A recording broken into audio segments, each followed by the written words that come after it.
गेल्या 3 वर्षांपासून तयार होत असलेल्या ठाण्यातल्या कापूरबावडी पुलाचं अखेर वादाच्या भोवऱ्यात सापडल्यानंतर उद्घाटन झालेलं आहे। कापूरबावडी पुलावरून वाद उद्भवला होता। उद्घाटनाला आमदार संजय केळकर यांचा विरोध होता, मात्र अखेर ह्याचं उद्घाटन झालेलं आहे। पुलाला नॉइज बॅरियर न लावल्यामुळे हा वाद उद्भवला होता। वाहनांचा आवाज आणि लाईट्सचा स्थानिकांना प्रचंड त्रास होऊ शकतो असं केळकर यांचं म्हणणं होतं आणि त्यामुळेच त्यांनी या उद्घाटनावरती बहिष्कार टाकला होता।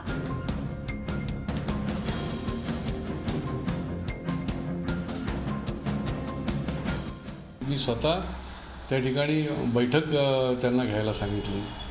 त्या ठिकाणी त्यांनी हे कबूल केलं की या नागरिकांना त्रास होणार नाही, त्याच्याकडे नॉइज बॅरियर्स बसवू आणि त्यानंतरच आम्ही कापूरबावडीचा पूल जो आहे तो सुरू करू। परंतु हे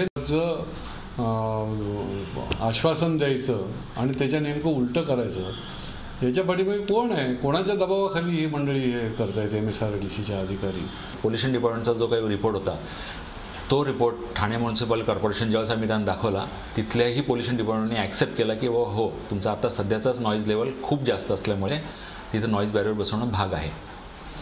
त्यानंतर गेले 2.5 वर्ष आम्ही त्यांचा फॉलोअप करतोय, पण अजूनही लावलेलं नाही आणि शेवटी त्यांनी आता उद्घाटन केलेलं आहे नॉईज बॅरियर न लावता। आणि एकूणच आपण या संदर्भात चर्चा करूयात। भाजप आमदार संजय केळकर आपल्या सोबत आहेत फोन लाईनवरून।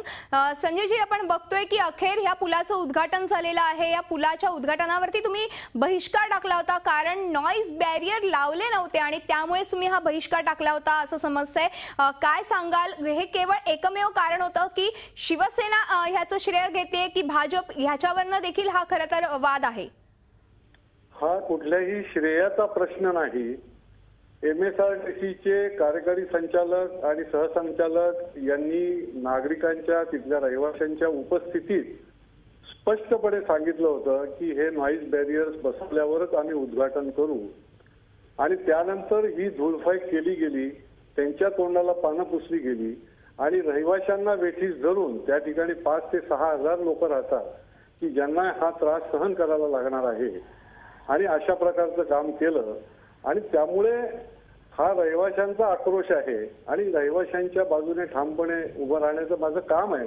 बरोबर। आणि म्हणून त्या कार्यक्रमाला याच्यामध्ये श्रेयाचा प्रश्न नाही। पालकमंत्र्यांनी वास्तविक रहिवाशांचं दुःख आणि रहिवाशांच्या वेदना या जाणून घेऊन याचा साधक बाधक विचार करायला पाहिजे होता।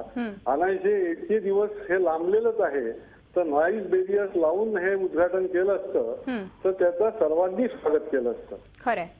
धन्यवाद संजयजी या संपूर्ण चर्चेबद्दल। केवळ नॉइज बॅरियर लावले नाही त्या पुलाला आणि त्यामुळेच त्यांनी बहिष्कार घातल्याचं त्यांनी स्पष्ट केलेलं आहे।